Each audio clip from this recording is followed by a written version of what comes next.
What is up, YouTube? This is Steve K here with you all with another video. And it's been a little bit of a while since I have pretty much done wrestling reviews. Well, the real reason why I have not been doing a lot of wrestling reviews is just because I've been barely keeping track with wrestling these days. I've been watching like a little bit of Monday Night Raw and a little bit of the other stuff that goes on, but the only thing I really pay attention to is unless something happens, like The Undertaker makes an appearance, or Stone Cold, or The Rock, or somebody is going to like wrestle, like one of them three, but we know how often that never happens, that much, but still, that pretty much shows like how much I've been keeping track of wrestling. But still, I did manage to see WrestleMania last night, because this is going to be a review of WrestleMania 35.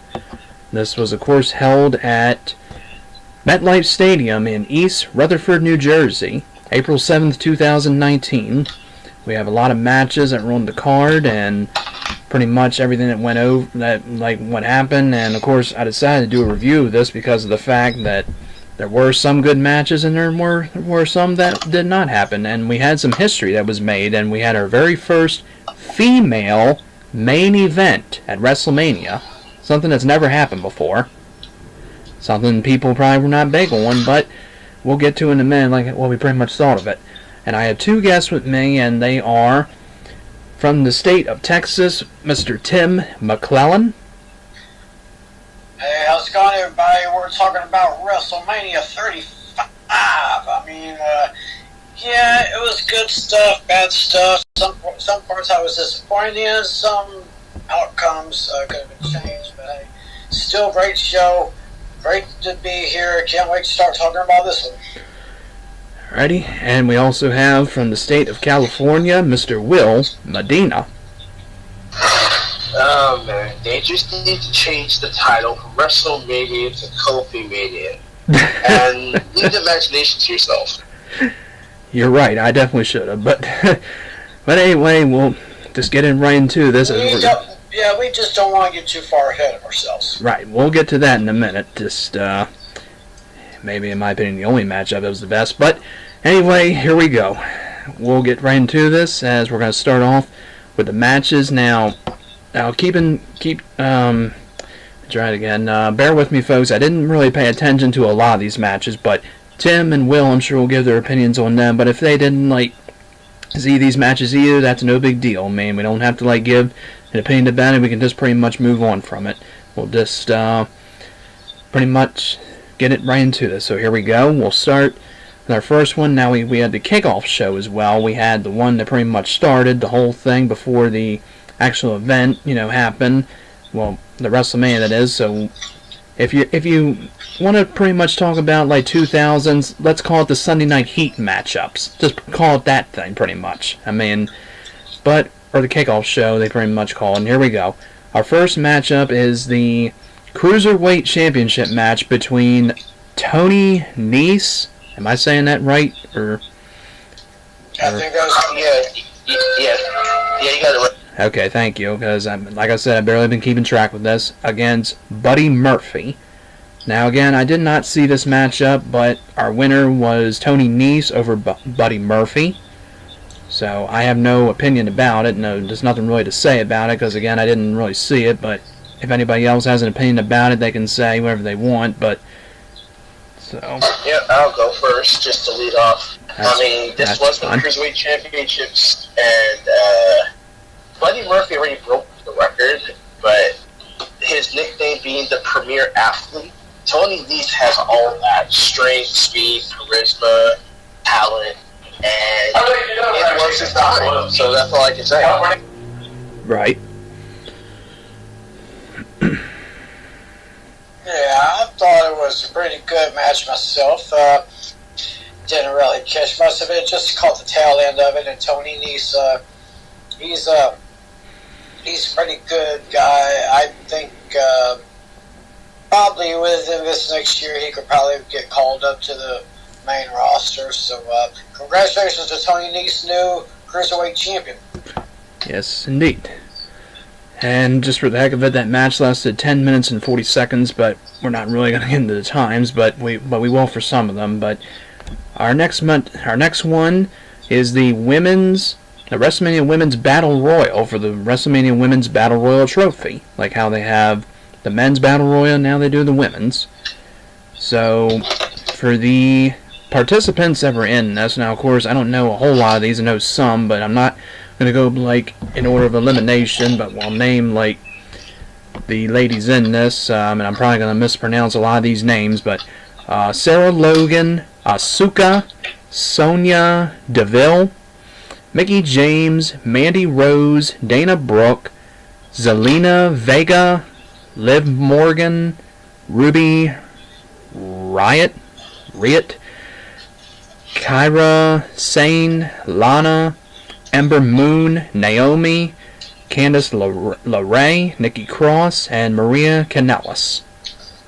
So, again, another match I pretty much did not pay attention to, but it was won by Carmella, who won by last eliminating Sarah Logan.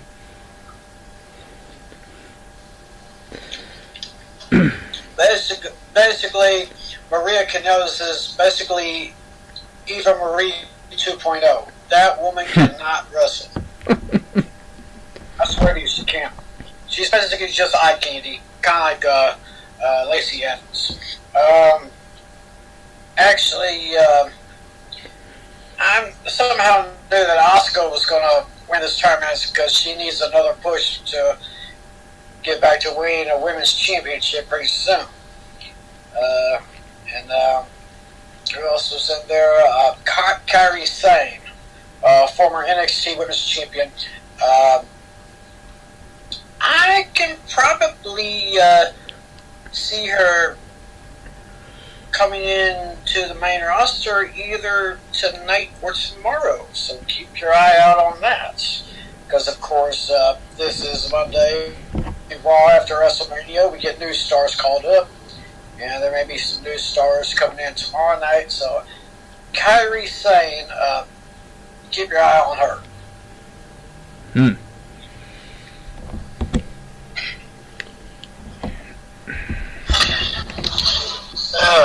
Do I even want to?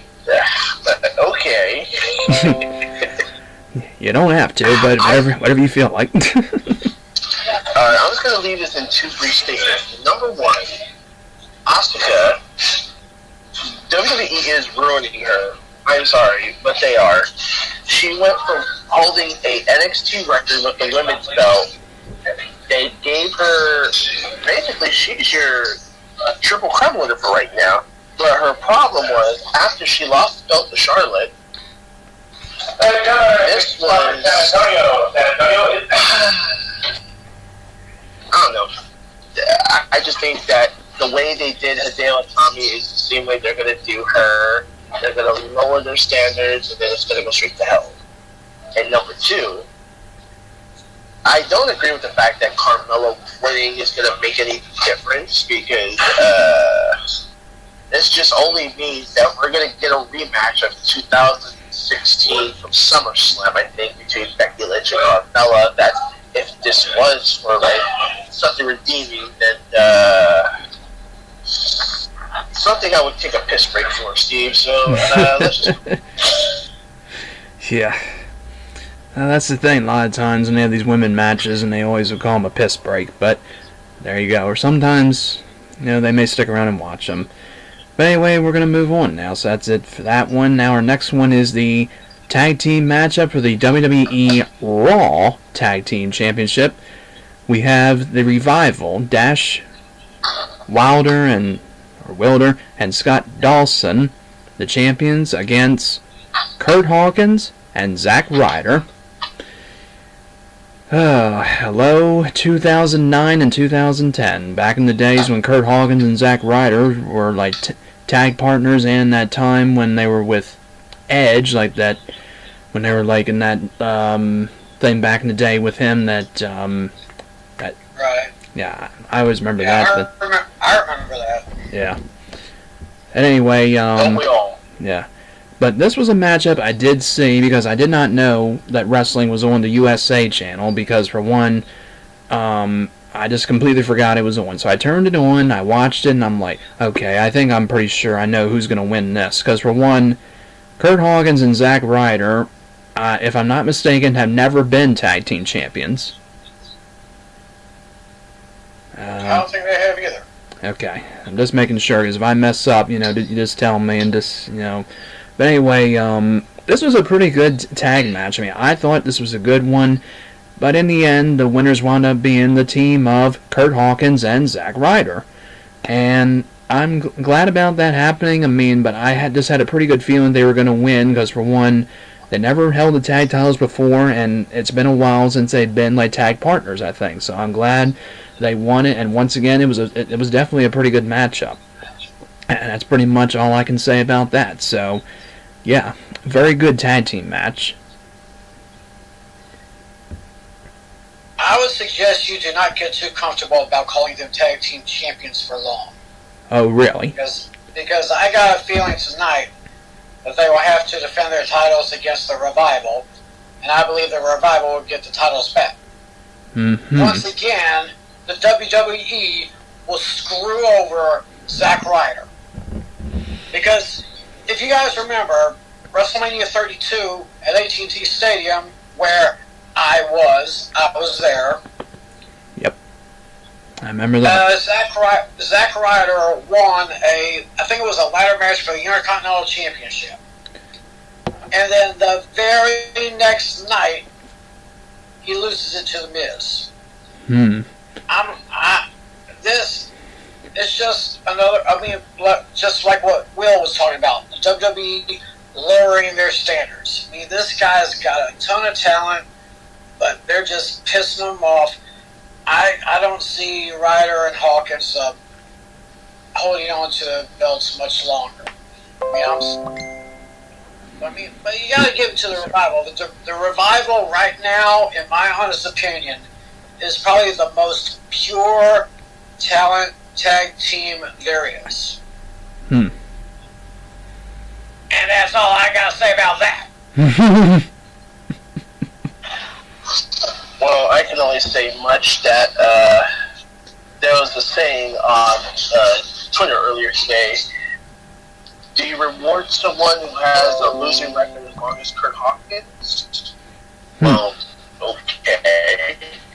Then that is something that Mr. McMahon must be drinking at in the creative team that he has. But enough about something up to him. But up until this one, they just put the belts on them. They're going to lose it tonight, and they're going to go back to being jobbers on more hard-tier wrestling. So, like I said, before SummerSlam, I wouldn't be surprised if one or both get released, because this is a travesty right here. I mean, it goes back to 2011 when Zack Ryder won the U.S. title off of Dolph Ziggler at Money in the Bank. That was interesting. But, I mean,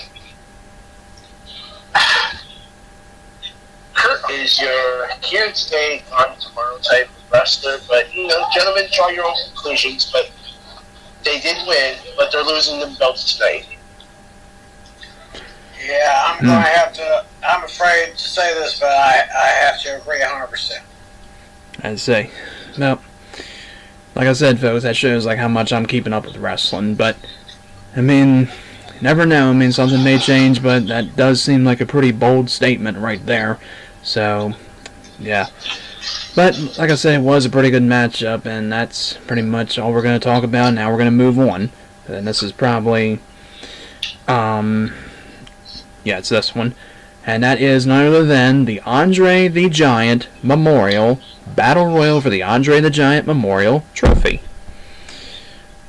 Now, of course, like everybody had the odds-on favorite to win in this one, but we'll get into that. But for the people that competed in this one, and not in the order of the elimination, I'll just name them. Here we go. We got Shelton Benjamin. Yep, ain't no stopping me. Yeah, always remember him back in the day when he had that rivalry with Triple H, and I always loved that theme song of his. It's on that wrestling CD, WWE Thematic. Very good CD. We got Bo Dallas. We got Heath Slater, Titus O'Neil, No Way Jose, Tyler Breeze, Lince Dorado, Curtis Axel, and we got Rhino, Gore, Gore, Gore. We got Bobby Roode, whatever. Grand Metallic, I can't even pronounce that name, but we got Callisto, Chad Gable, Connor, Victor, Luke Gallows, excuse me, Otis Tucker, Jinder Mahal, Luke Harper, Ali, Apollo Crews, Andrade, Matt Hardy and Jeff Hardy, the Hardy Boys, Michael Che and Colin Joust, and of course the Tyler Breeze, I don't think I mentioned, EC3 and a couple others. And yeah, all these people competing in this event, and also not to forget the winner of this matchup, who pretty much wound up eliminating the last person, which was Colin Joust. And who in the world is Colin Joust? I mean, I don't... Actually, it's Colin Jost. Okay, Jost. Anyway, so I have no idea who he was, so he wound up being the last one eliminated, as the winner of that was pretty much the odds-on favorite, in my opinion, Braun Strowman. And this pretty much was a, you alright there? Yeah, I'm okay. Okay, good. Anyway, so these two pretty much, like, hit under the ring. The Colin Jost guy and the other guy, too, that pretty much... Then they come back into the ring, the other guy gets eliminated, and the other guy pretty much is wearing a Cleveland Browns jersey or something like that, so he just winds up picking him up and throws him into the crowd of the people, into the floor there, and just pretty much Braun Strowman gets the easy victory, and there you go. Now, of course, I would have wanted, like, maybe one of the Hardys to win, but of course I didn't see that happening, because, like I said, Braun Strowman just pretty much seemed like the odds-on favorite, and there you go. But it was a pretty good match, like I said, but that's all I'm pretty much going to say, and there you have it. Let me take you back a few weeks. It was on Monday Night Raw. They invited Colin Jost and Michael Che from Saturday Night Live. They do the weekend update. They invited them as special guests, and Okay. I guess they started poking fun at Braun Strowman, which of course was the last mistake they would make. So basically, a couple of weeks later, during the Moment of Bliss segment, Braun Strowman wanted Michael Che and Colin Jost to be a part of the Andre the Giant Memorial Battle Royal, and that's basically how it got going. So, and somehow I knew they would be eliminated last, because I guess they wanted to steal the spotlight a little bit, but no, you don't take the spotlight away from the big man, because they got those hands and then some. So I kind of figured Braun Strowman would win this Battle Royal, so that's all I got to say about that. Mm-hmm. This Battle Royal was a dead giveaway. I'm sorry. Let's just say it right now. This was something we all knew that Strowman was going to win, because the way that he presents himself as the monster among men, I mean, couldn't we all three agree and say that there was nobody else capable of winning this? Nobody. Like, come on now. And to use poor Michael and Colin for this facade of this event, just ratings? Yeah. Next.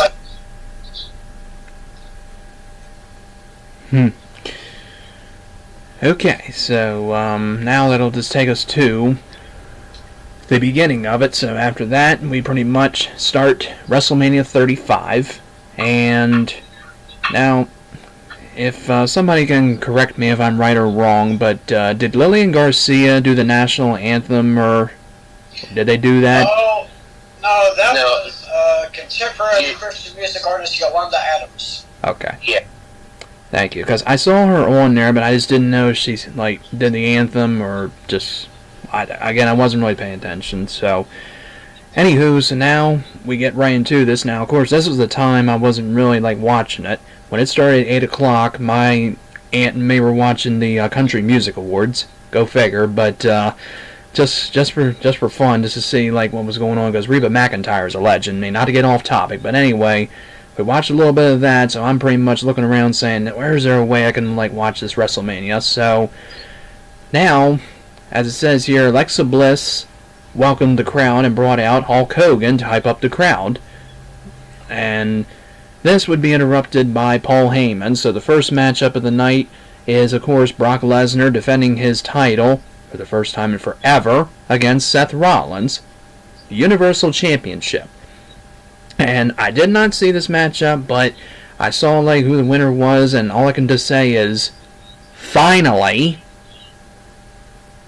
somebody wins the belt, and it's not to somebody who is like barely defending the title like at Royal Rumble or WrestleMania, or only making like appearances like once a month and all this other crap.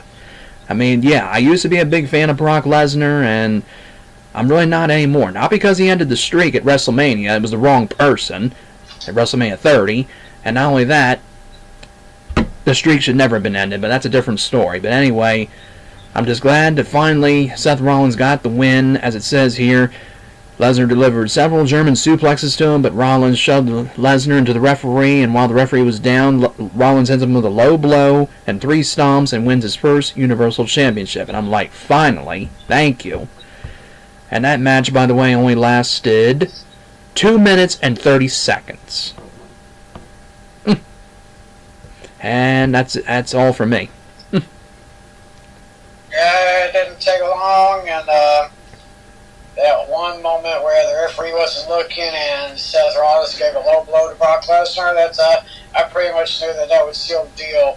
Anyway, I'm starting to think Brock Lesnar maybe go ahead and back to UFC. I don't know if this is true, but I guess UFC is kind of losing all their big top stars. I think, but I'm saying Conor McGregor actually announced his retirement not too long ago.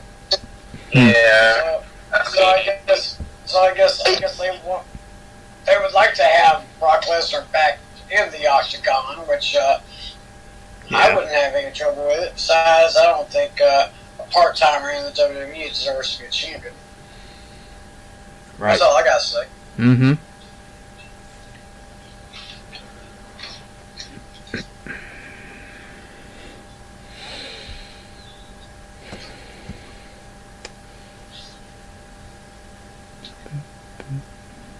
Will? Oh, sorry. I didn't mean to interrupt you. You're fine. Another dead giveaway match. I don't like part-timers in WWE, and now that Rollins has the belt, can we finally say quality matches will happen now? We should name Brock Lesnar Boring Laser. Every time he looks at you, his eyes look like a dead laser looking at you. So, yeah. Good call, WWE. That's it. Nothing more. Mm-hmm. Okay, and now our next matchup. We have a one-on-one matchup between AJ Styles and Randy Orton. Back in the day, they used to call him the Legend Killer back in the day. I know everybody remembers that, and now they call him the Viper now. But, of course, I remember back in the day, like, when he wrestled against people like Mick Foley and all them other people, like, but yeah. But anyway, around this time, I was still searching, like, to try and, like, how to watch WrestleMania. Now, honestly, yeah, there is the WWE Network and stuff, but still, I'm just not really just 100% on that whole thing, I guess, because I heard people complain about lagging and a couple other things, but I just didn't want to do it that way. So instead, somebody on Facebook had it going on there, like they were streaming it through one of their video game systems, either PS4 or Xbox One, I think, or some way.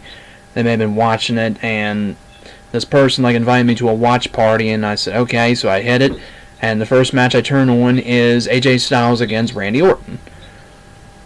Now, pretty much, I'm a fan of AJ Styles. I mean, I like him, and even when he was in TNA, I mean, I did watch him a little bit, but not very often, but Randy Orton, I'm not really big on, like, much anymore. I mean, he's still, like like a veteran wrestler and all that stuff. I mean, but this match pretty much was kind of back and forth a little bit. I mean, I didn't really see the beginning of it, like when they made their entrances, but I saw like how it pretty much happened. Like I think it said on here that Orton tried to hit Styles with an RKO, but Styles avoided the move several times, and when Orton finally managed to apply the move, Styles kicked out at 2. And then Styles hit the phenomenal forearm to Orton outside the ring and got the win 1, 2, 3. And I'm like, okay, decent matchup. I mean, it wasn't like one of the best or anything, but pretty much it was a pretty good matchup. And that's pretty much it. And that's all I got to say about that. I thought it was a pretty good matchup. Got two great men that's been in the business for quite some time, and I thought it was, like I said, I thought it was a pretty good matchup. AJ Styles getting the victory. Not really much else to say about that match. It was pretty good. If I had to give it 1 to 5, I'd give it like maybe 3, maybe 3 3/4 out of 5. Maybe it was okay. I think I'm just like on a solid 3, but that's my opinion. Yeah. Right. Now, at the time, I would not say anything bad about a match like this. Let's face it, the build-up from 2 weeks ago to now was good, but for those who didn't, on most street sites there was a blackout, so not a lot of people got to see the ending to the match. You both heard about that, but it was going back to it. I mean, yeah, I think this match could have been better, but early on, Orton teams had the advantage. AJ had a few comebacks, but it happened the way that it did, and it was an okay match, but it could have been better. Right. Right. Okay, and there you go.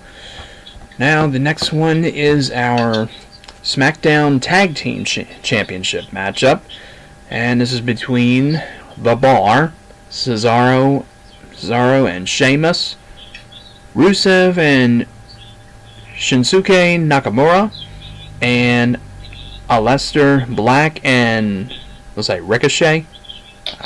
I'm guessing that's how it's pronounced. And the SmackDown Tag Team Champions, the Usos.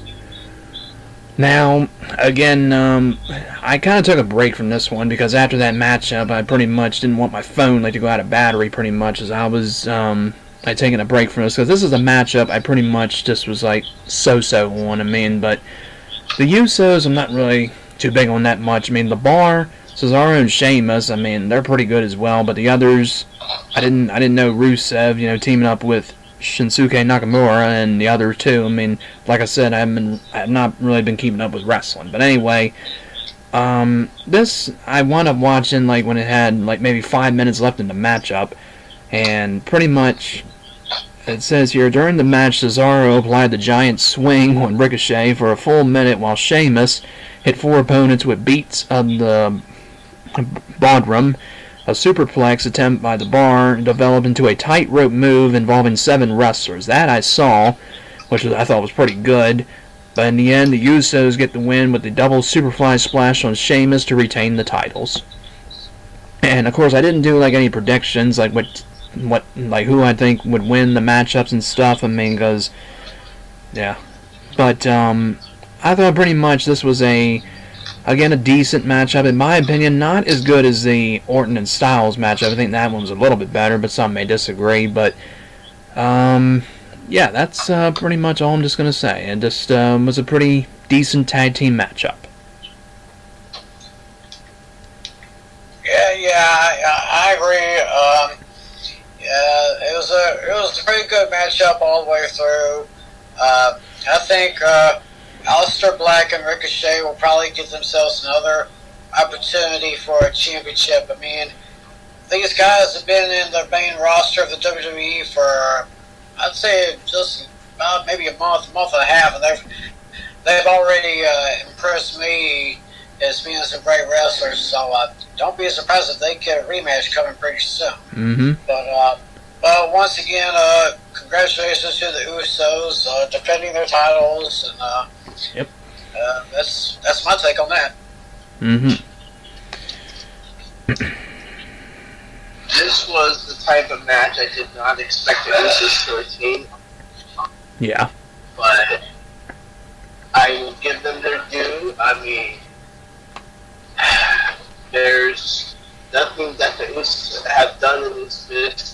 Just defend it well, and to be in a fatal four-way thing, so just proves that they are one of the best. And as I mentioned earlier, I will support matchup.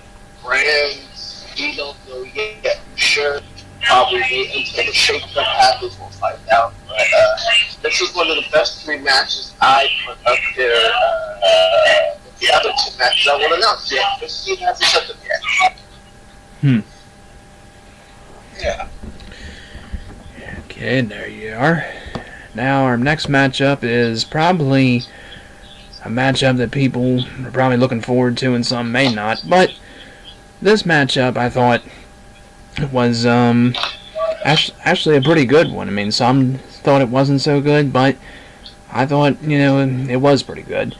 This is the matchup between The Miz and Shane McMahon, the Falls Count Anywhere match. So, of course, like what's been going on with SmackDown, apparently, like Shane McMahon attacked The Miz's father, which I didn't really pay attention to that, so that's pretty much build up their matchup against each other at WrestleMania 35. So, pretty much, the thing about this matchup is that announcer, I mean, I think pretty much Shane McMahon is a heel now because of the fact that the way that he is being, and the announcer calling him now the best in the world and all this stuff and everything else, pretty much 3 times or so, he had to say to him the best in the world and stuff and all this other stuff, and I'm like, okay, this is starting to a little bit on my nerves, but I mean, but not really. I mean, just the way that this opened up like that was just pretty much a question mark to me. Apologies, suppose, about the dogs going crazy out in the neighborhood here. Got the windows open. It's pretty nice out, but anyway, for this matchup, as it says, Shane dominated The Miz and then prompted Miz's dad to come to the ring and beat him down. But then after that, The Miz and Shane McMahon took the fight into the crowd, and that's when The Miz superplexed Shane off of the camera stage onto the floor, which pretty much was amazing. And then everybody in the crowd was pretty much saying, "Holy shit! Holy shit! Holy shit!" But Shane pretty much landed on top of The Miz and had him covered, and the referee, Charles Robinson, I believe, counted the 1, 2, 3, and Shane is awarded the win. And everybody was like, "What?" I mean, yeah, that was kind of a little bit of an interesting ending. I mean, not the way I thought it was going to be like that. I mean, at first, the way that happened looked like it was going to be like a no contest or whatever, but instead, the win goes to Shane. I mean, everybody was saying that The Miz was going to get the win, but I thought this was a pretty good matchup. I mean, I thought it was a good battle between these two. I mean, but, yeah, it definitely, in my opinion, was a pretty good matchup. I mean, some people disagree, but everybody has their own opinions. So, there you go. Yeah, I knew that this match would end outside the ring since it was Falls Count Anywhere.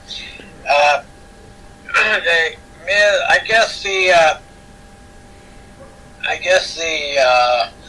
what's the word I'm looking for? The leverage from that big superplex from the top of that scaffold or whatever you want to call it. I guess it worked. It worked, and that's how Shane got the victory. And I was like, oh my goodness, it backfired. Yep. So I could probably see Shano and Miz getting maybe one more match. Definitely. Maybe Hell in a Cell, maybe a steel cage match. I don't know, but Yeah, I can see them going at it one more time. Mm-hmm.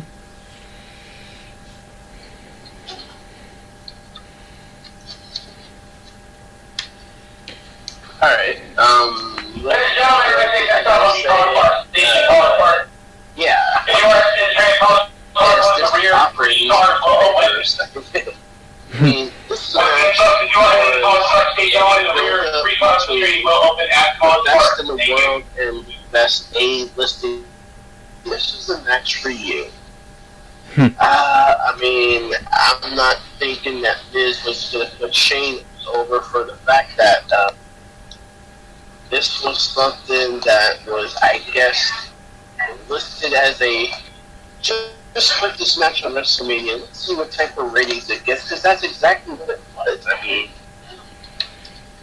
I will say Shane played a better heel back in 2000, 2001 for a while. For those who don't remember the corporate era of WWF at the time. But, I mean, then for a while, you know, Shane got to learn the business, study the business. He left in 2007. He needed a break, you know. Take some time off. He did build his business, like you said, and now he comes back. Time now to part of the business, and for him to be at his age doing the stuff that he's doing now is.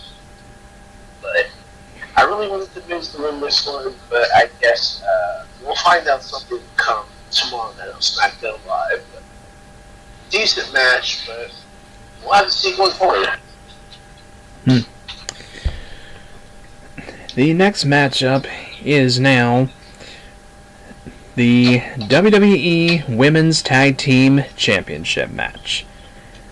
And we have Beth Phoenix and Natalya going against the Iconics, or I guess whatever it's pronounced, Billie Kay and Peyton Royce, and Nia Jax and Tamina, and the Boss and Hug Connection, Bayley and Sasha Banks, defending their titles against these other three.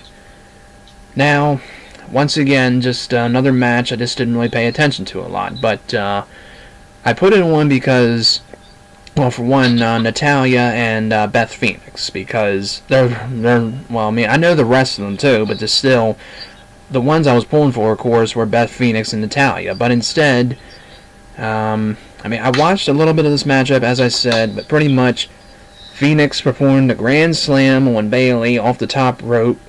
Kay, who had tagged herself in during the move, threw Phoenix out of the ring and covered Bayley for the pinfall, giving the Iconics the titles. And I pretty much, didn't pay a whole lot of attention. That's just because I was waiting for the rest of the matches to come up. So pretty much, not really the right team that I wanted to see win. I just thought it'd be somebody else. But again, not a whole lot to say about this matchup. So that's all, folks. You said, is it pronounced Iconics? No, I don't pronounce it Iconics. I pronounce it Beautiful People version 2.0.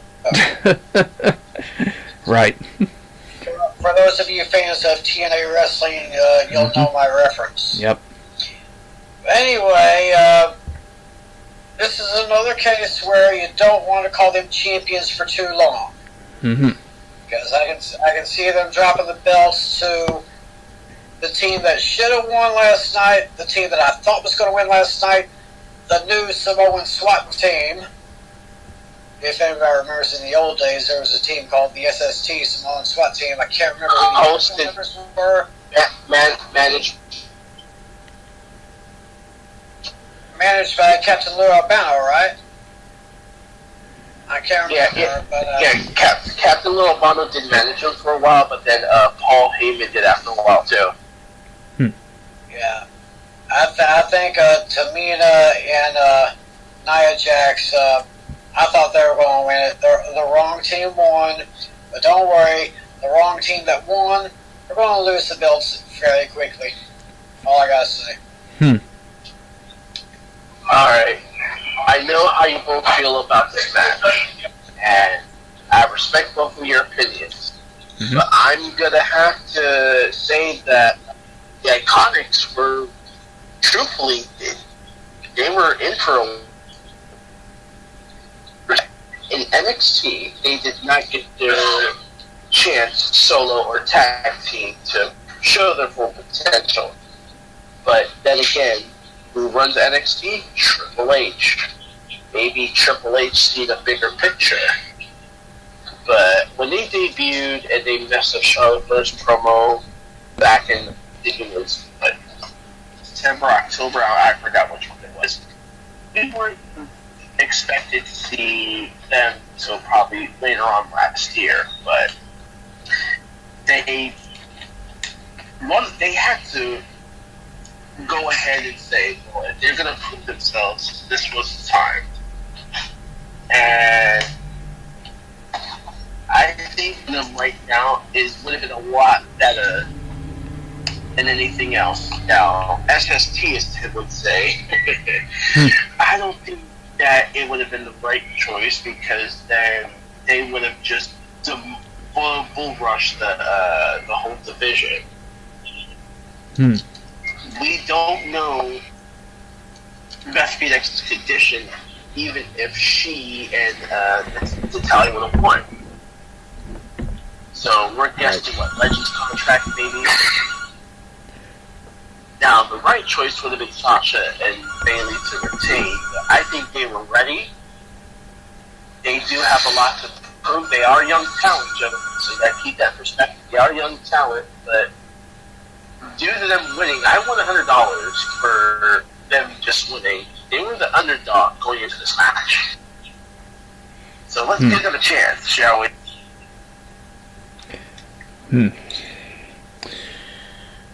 Okay, and now that will bring us up to the next championship one, and that is, of course, between, well, it's our WWE Championship matchup between the new Daniel Bryan, I guess that's what they called him, and the challenger, Kofi Kingston.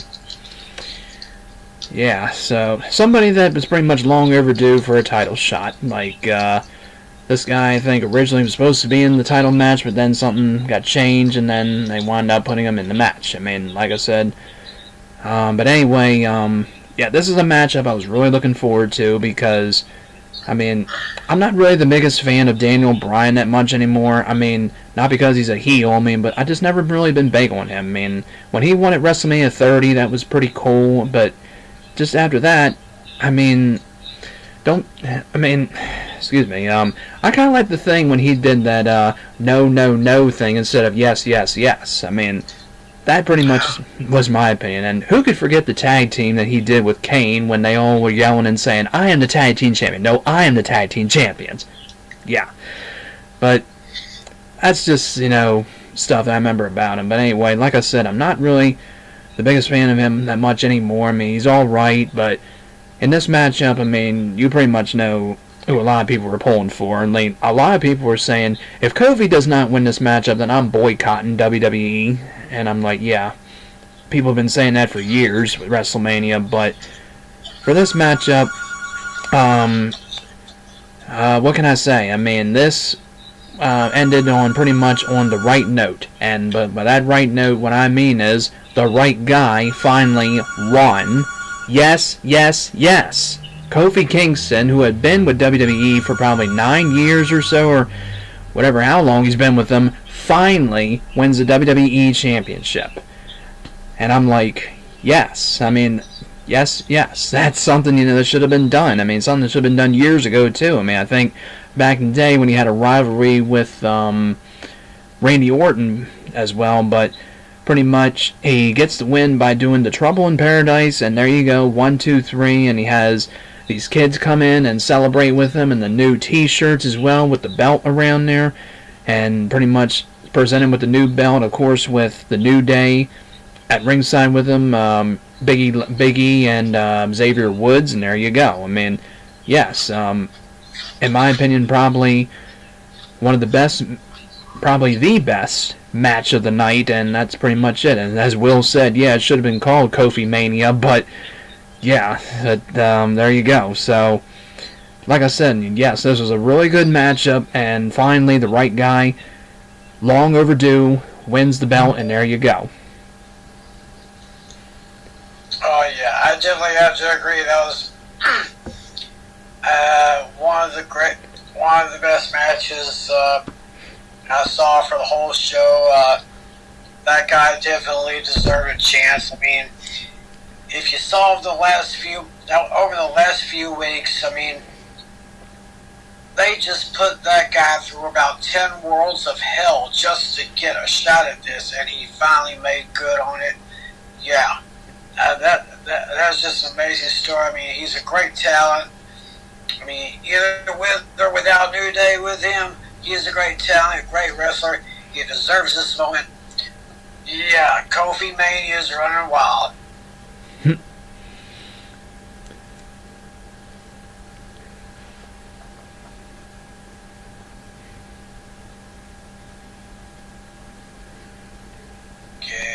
Will. On standby, Will. Mm-hmm.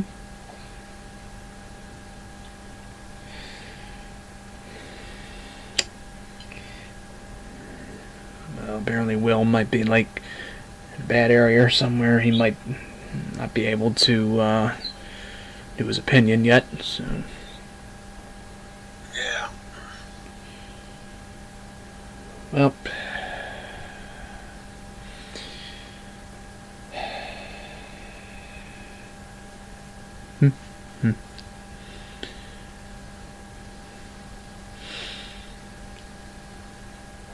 Well, should we just move on to the next one, or give him a couple minutes, or what should we do? Yeah, let's give a couple more minutes. He'll probably come back. Yeah. So.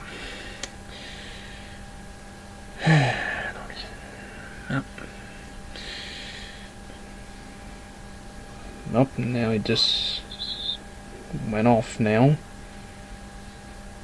Oh boy. Yeah, he might be trying to reboot or something. He might be in a bad area somewhere. He might be. Or unless you. Oh, now we got him. Okay. Sorry about that. No problem. All I gotta say is Kofi Mania, Kofi Mania, and Kofi. If WWE didn't do this right, actually raise up a little down. Daniel Bryan being the Eco Champion, but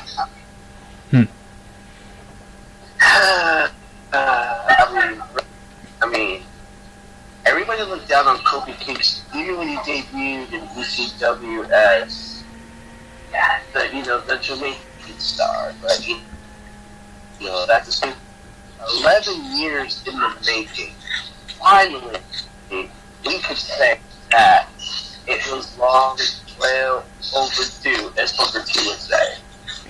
And there's nothing more I could say but well deserved, good job, and let's see where this goes forward. Yep. There you go. Okay, so now our next matchup is the United States Championship matchup between the challenger Rey Mysterio and the champion Samoa Joe. Now, once again, I pretty much just I watched like a little bit of this matchup, but when I turned it on, the match was over already, and I'm like, you gotta be kidding me. So pretty much, Samoa Joe got the win over Rey Mysterio by putting him into the Coquina Clutch. Right, I just couldn't pronounce that one. And pretty much he wound up retaining the title just like that. But they wound up saying that Mysterio was not like 100% or whatever in the matchup, but still, I mean, the match was only 1 minute. I mean, that's a problem. Sometimes in WrestleMania there are quick matches, but just not one of the best matchups of the night. That pretty much was a disappointment to me, and that's it. Yeah, that was the match where if you blinked, you miss it. It was David and Goliath. There was no way Rey Mysterio was going to take the title from Joe. Joe wins, Coquina Clutch, put him to sleep. Next. Right.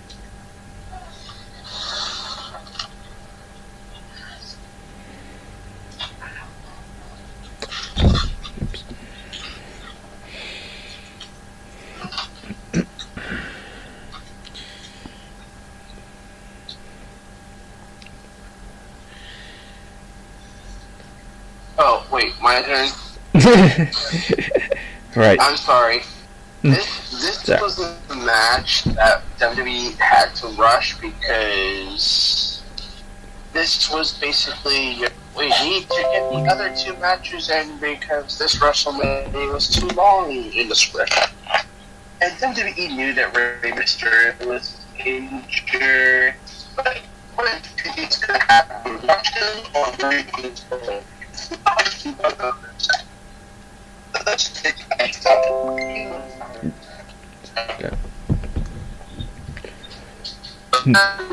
have Samoa Joe put in with the right person that can give him a good storyline. So, I'm sorry. This was one of my worst matches as far as me is concerned. So, next. Yeah. Agreed. It was terrible. Right.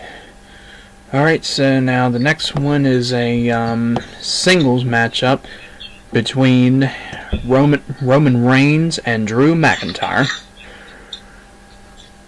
Now, once again, I pretty much just didn't see this matchup because of the fact that I saw the promo, I think, like how this matchup pretty much started, but I just didn't really see the rest of it. I just pretty much turned the channel once. I had it still going on my phone, and I pretty much was looking at the Country Music Awards thing to see what was going on with that, and then I pretty much turned it on, and then after that matchup was done, then, well, we'll get into that, but anyway, for this matchup,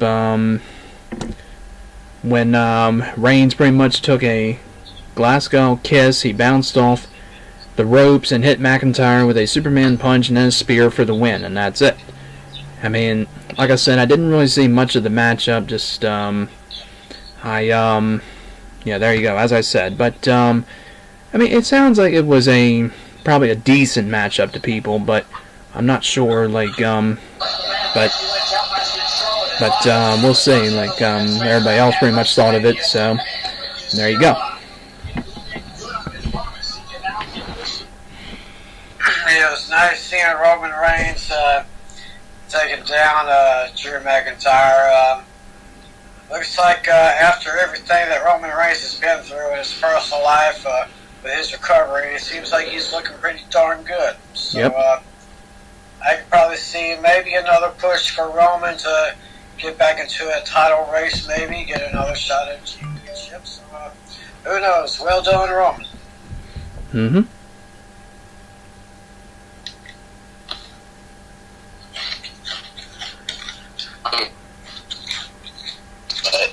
Everything was going to hit Lemon Grave. You know, he just got out of remission with cancer. Yep. Basically, knew is when clears to come back, and it was going to be all systems go here. So I can't really say that this was a surprise to me. And I agree with Tim. Let's hope another title along the way would be a friendly one between Rollins and Reigns. But the question is, you got to play heel here. So do you have Roman play the heel here? Pretty much so.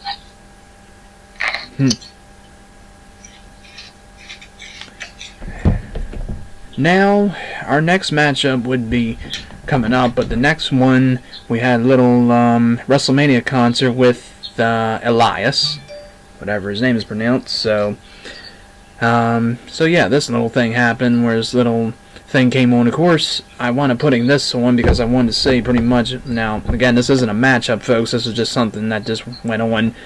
We had a little WrestleMania concert with him, and apparently, as he was like getting ready to do a song, this thing comes on the Titantron, and it's about Babe Ruth, about when Babe Ruth called his shot, and then they show like when he was pointing, and they zoom in on that or something pretty much, and then after that, somebody winds up coming down to like interrupt his little concert. Now, I had like one person in mind like who it was going to be, but it was not who I thought it was going to be. So pretty much, the person that winds up making the appearance winds up being the Doctor of Thugonomics, John Cena. And yeah, I mean, that was pretty surprising. I mean, I did not really expect that. But anyway, he winds up showing up with a New York Yankees jersey on and the silver chain thing around his neck, and using his old theme song, the Basic Thugonomics one, before he changed it to My Time Is Now. And yeah, Basic Thugonomics, I'm just going to say I kind of like more than his current one. But anyway, he pretty much comes down to the ring and pretty much like disses Elias, and then pretty much says like one of these words where he says, "I got this bag of nuts" or something, and they're like older than yours or something. And I mean, yeah, it was pretty funny, like, or whatever he said. And then after that, he does his fine knuckle shuffle thing and the FU thing, and that's pretty much it. And that was just, just a little thing that happened like right after that. I mean, I thought it was going to be The Undertaker because there was words about him interrupting him, but instead it was not him, it was this. But just a little something that pretty much happened, and there you go. So,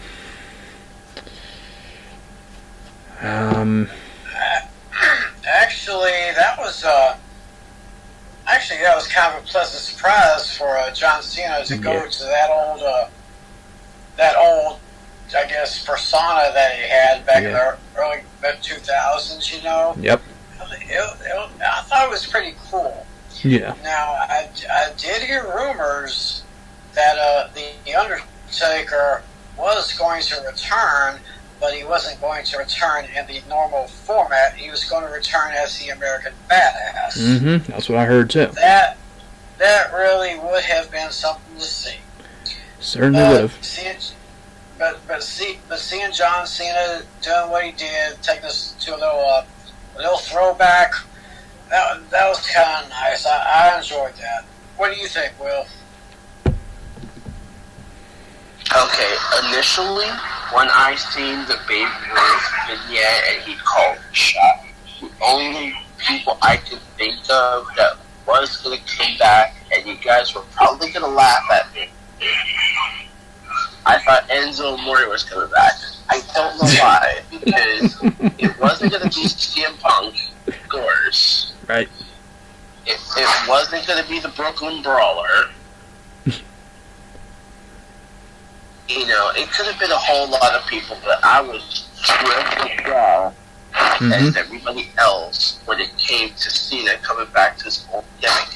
And see, the clue was, and my friend guessed it, was somebody legendary. Now, who doesn't get more legendary than the Brooklyn? But I did not think it was Cena. Pretty much, you two wasn't going to think it was Cena. So I mean, wow. He came back to his 2003 heel persona as Doctor of that. So yeah, that was a shock for everybody. Mm-hmm. Hey, what more can I say? Yeah, go ahead. No, I'm done. Oh, okay. I was just going to say that, in my honest opinion, CM Punk will never come back. Yeah, well. Because he's a quitter. Well, yep, everybody has their own opinions, but I mean, that's pretty much it. So anyway, now we'll move on to the next, the matchup. Again, whoops, sorry about that, folks. Okay. All right. Anyway, apologies once again. No, let me just look at that real quick so I can just that won't go off.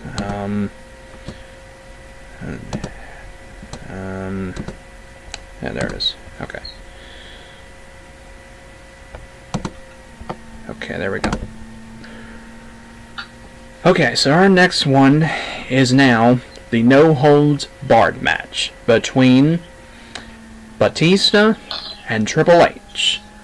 Now, if I'm not mistaken, Triple H has never beaten Batista like before, I don't think, or well, pretty much that's what I thought, because like at WrestleMania 21, Triple H wound up losing to Batista when Batista won the Royal Rumble, and then they wound up facing each other, I think, at one pay-per-view or rematch or something. I can't remember. I thought it was not Fully Loaded. Well, anyway, but so. Oh, yeah, that's right. I got Wrestle. Steve, I'm gonna have to go first on this one. Yeah, that's fine. I can say about this match is sure. The build-up was so up there that it would make promoters laugh their pants off in a sense. But right. I mean, I don't know what was worse: his nose ring coming, or the fact that Triple H still has it from the day. Sorry about that. I mean, choose your worst, but this is basically a Batista's never coming back, farewell, I'm not gonna step into the ring again type thing. Mm-hmm. So that's all I can say. So, sorry I gotta leave on short terms, gentlemen, but I do have a game. I'll catch you guys on the next one. Alright. No problem. When I saw like the first 10 minutes of this match, I was like, wait a minute. Is Dave Batista fighting Triple H, or is he fighting Cactus Jack? Yeah, that's right. Because using a pair of pliers and ripping out someone's nose ring, that sounds like something that Mick Foley would have done when he was Cactus Jack. Exactly. I mean, I couldn't watch it. I couldn't watch that part. Yeah, I mean, I saw it. I mean, that was pretty freaky. I'm like, oh my god. Yeah. You really want to go? You want to know how low Triple will go? Yeah. What steps he will take? I mean Triple H. I mean, I've been following Triple H for almost 20 years now, and he will just. You think you know what he's going to do? Yeah, think again. So Triple H, he wins it. Batista can just go back to Hollywood and just keep making those movies that he's doing. I don't think we want him in the WWE again. And goodbye Batista. Hardly knew you. Right. But I mean, this match, yeah, it was pretty freaky, as Tim mentioned. But still, I mean, yeah, this matchup was pretty decent. I mean, nothing. It wasn't really like stupendous or anything, but it was, pretty nice. And I mean, the entrances, well, Batista did his, and then Triple H, I thought Triple H's was pretty nice, the way he arrived in that thing, and then did his signature thing, and of course Shawn Michaels doing commentary with the rest of them, which I thought was pretty nice too, and no interference there was for him. But we did see Ric Flair in this, as Ric Flair came in, and Triple H hits him with the sledgehammer, and then gets in pretty much with the pedigree, and then gets the win 1-2-3. And had Triple H had lost, he would have had to retire from his in-ring career or something, pretty much. So there you are. Yeah, and I also kind of knew that Old Nate was going to get in there too, because he was looking for some retribution. I completely forgot, because when I saw him there, I'm like, oh, that's right, going back to Monday Night Raw from what happened with that. So there you go. Alright, and now we get on to this one, and this, in my opinion, probably was a very disappointing matchup. And I say disappointing because I thought it was going to be a little bit different. And that is Kurt Angle's farewell match. Kurt Angle versus Baron Corbin. And all I say is, what the heck happened in this? I mean, I thought, well, number one, I thought it was going to be somebody else facing him. facing Kurt Angle. I thought it was going to be somebody different, but instead it wound up being this. And pretty much how it ended, Corbin gets the win, and Angle just does a short retirement speech and walks up the stage with his music playing, and that's pretty much the end of the match.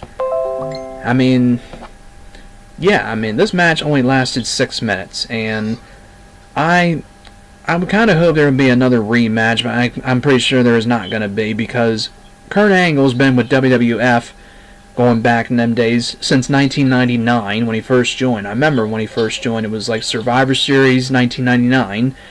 And I believe he faced Shawn Stasiak, or somebody it was he faced, but it was a pretty decent matchup. Then he feuded with people like Steve Blackman, and then he wound up capturing the European and Intercontinental Championships.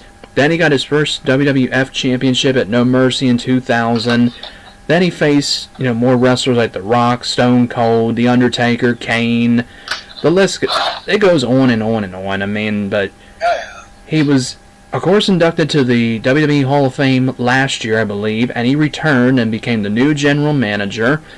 He left WWE around 2006, I want to say, like after, or somewhere around them years, but he's always been one of my favorites. I mean, I like the way he wrestled, always loved his theme song, and of course the whole thing that started when they did the "You Suck" chants. I mean, I was never big on them, but he always liked them too, and you know what I mean. But they started them, and pretty much there you go. But this was a very disappointing matchup, and it should have ended differently.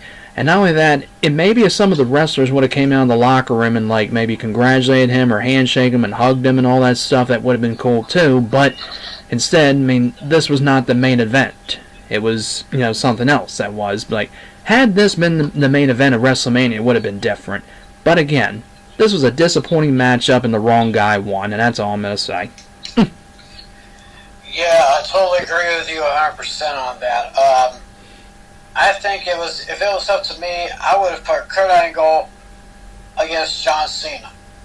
Either that or somebody else that he could have faced.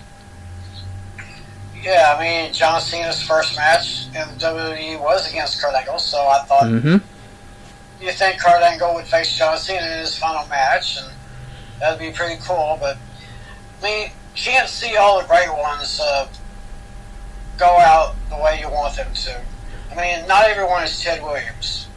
Right. I mean, Ted Williams, very last at-bat of his career, hits a home run. I mean, can't go out like that all the time, but right. But still, I tip my hat to Kurt Angle, one of the all-time greats, and good luck to the rest of his life. And as far as Baron Corbin is concerned, next. Exactly. Okay, and now we get up to the next one, and that is, we already did that. So now the next one is the Intercontinental Championship matchup. Bobby Lashley, the champion, defending his title against Finn Balor, or the Demon, I think they call him. So pretty much, this is another match that was pretty much getting like close to midnight and all that, and I'm pretty much, saying, well, I'm pretty sure, this event's going to last, till midnight, because I think they did that 2 years ago with WrestleMania and a few others, but, this matchup was pretty much just the last one before the main event, and, well, I can't really say a whole lot about this matchup because of the fact that I didn't really watch it because, like I said, it was getting late and I was just not sure about watching this one. But I watched a good amount of it, or no, I didn't watch a good amount of it. Excuse me, I watched maybe 10 minutes of it. I don't know if it lasted 10 minutes. No, it was 4 minutes. Whoops, 4:05. Okay, well, anyway, this matchup, I think I was pretty much sure who was going to win because I just think, it was just going to go to that guy. Finn Balor came out, as it says, as Demon Persona. Lashley speared Balor through the ropes, and then again, when he like speared him like through the ropes, and everybody's like, oh my god, and yeah, and then again the ring for a near fall, and then Balor hit a coup de grace, I guess that's what it is, on Lashley to win the championship for a second time. And just to say, I mean, it was a pretty decent matchup for me, but that's pretty much it. Yeah, nice to see Finn Balor coming out in that demon persona, which I think is very, very awesome. Nice to see him win the Intercontinental Championship, but I actually still think that he deserves another shot at the Universal Championship because he won that belt a couple of years ago, but the very next night on Raw he had to give it up due to an injury, and ever since then he never even come close to another Universal Championship shot. Yeah. I don't know what the hell Vince is thinking. I don't think I want to know what Vince is thinking, but at least Finn Balor is Intercontinental Champion, so I will go with that. And that's all I gotta say. And now we come up to our main event. Of course, the first ever women's main event match in WrestleMania history for the, I guess some people may call it the Undisputed Women's Championship or whatever, but the winner takes all triple threat match for the Raw Women's Championship and SmackDown Women's Championship. Ronda Rousey, the Raw Champion, and Charlotte Flair, the SmackDown Champ, all against, and Becky Lynch, all against, well, you pretty much know, triple threat match for the championships. So pretty much, Charlotte Flair wound up making her entrance in a helicopter, which I thought was pretty nice, but that was just like how she entered like the place. So Ronda Rousey makes her entrance first, and of course, if anybody doesn't know, her theme song is Bad Reputation by Joan Jett. And of course, Joan Jett did perform the theme song for her by performing Bad Reputation. There you go. And yeah, she did a pretty good job. I mean, I thought Joan Jett looked pretty good, and I mean, yeah, she did pretty well. And as for the rest of them, or the matchup, well, again, I was watching this, and pretty much I'm saying, yeah, I think we know who's going to win and all that stuff. But